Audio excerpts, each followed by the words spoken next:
Hey, what's up guys? It's your boy Helicopter, and today we're gonna turbo this I'm kidding, we're just gonna do an oil change. So here's what you need to do to get this job done.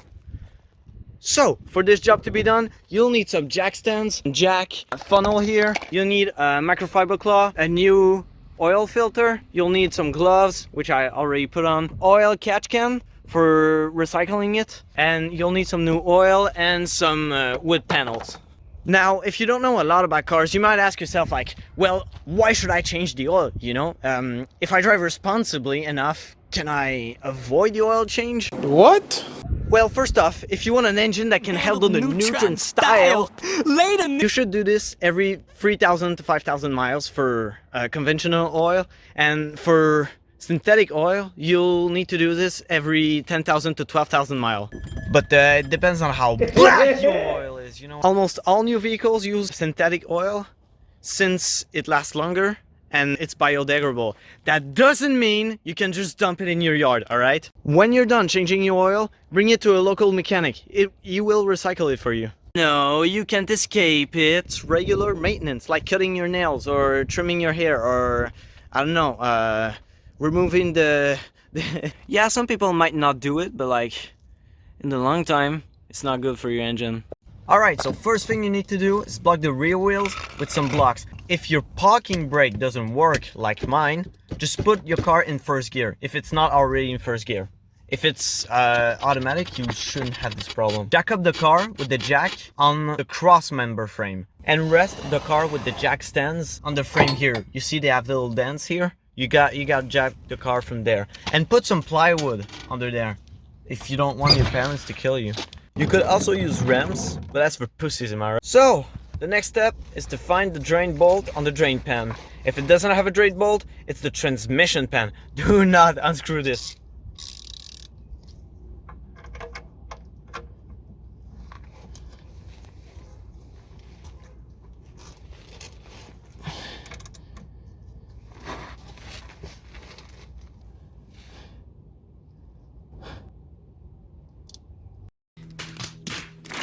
Slide the oil catch can under it before you undo the bolt and do it counterclockwise. If you can't get it off with your ratchet, get a breaker bar, or the redneck option, slide a pipe over it.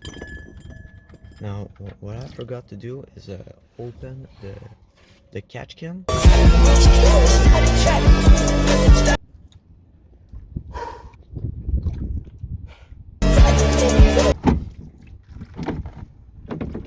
If you made a mess like me and you don't want your parents to kill you, just take a microfiber towel and just dab it. And try to absorb as much as possible. And what you can't absorb, we're gonna pressure wash away. Replace your oil filter with a new one. You might need a tool for this, but I forgot to buy one, so we'll just use the force.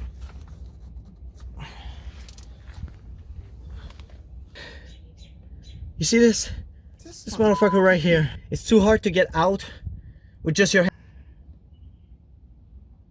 After you've done some questionable methods to remove the oil filter, now just unscrew it by hand.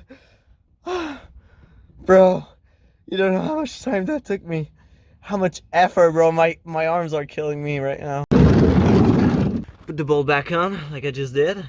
And you gotta put the new oil filter back on. Alright, so what you gotta do is take some oiled oil and then just We must stay focused, brothers. We must. If your oil filter position is under, you could fill it with fresh new oil just to not get it run dry.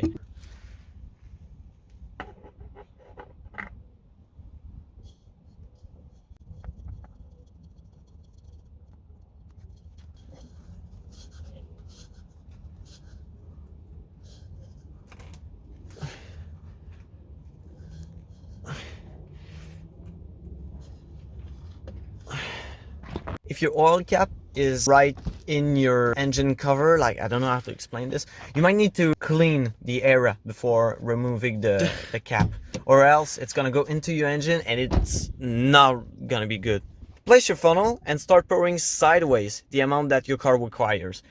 Once it's done, remove it with a towel under it so you don't dirty your beautiful engine bay. Put the cap back on, check the oil level with the dipstick.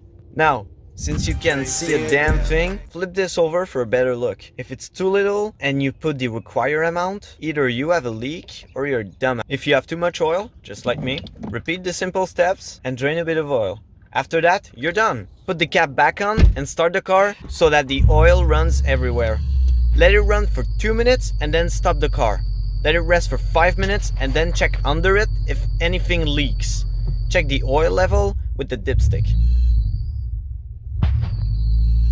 It didn't explode. That's a win. That's a win. But if I let off the gas pedal, it's gonna stall. Oh, never mind. My foot is off the gas and it works. All right, let's see from the outside. Make sure it's not leaking.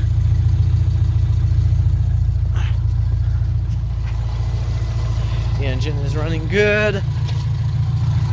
Just make sure it's not leaking. This is not leaking as well. And there you go. That's how you get bitch. That's how you change your oil on your car.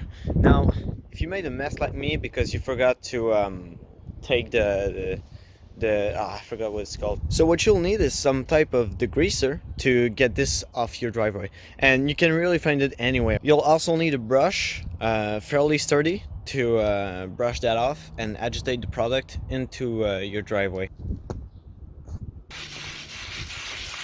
And there, once you brush all your product onto your oil, just take your pressure washer and do the rest of the job. It should be pretty easy. And there you go. That's also how you clean your driveway. So, as always, give Daddy Chris a good kiss. Man, Helicopter, you really need to stop doing this. You know I'm just playing. And I'll see you in the next video.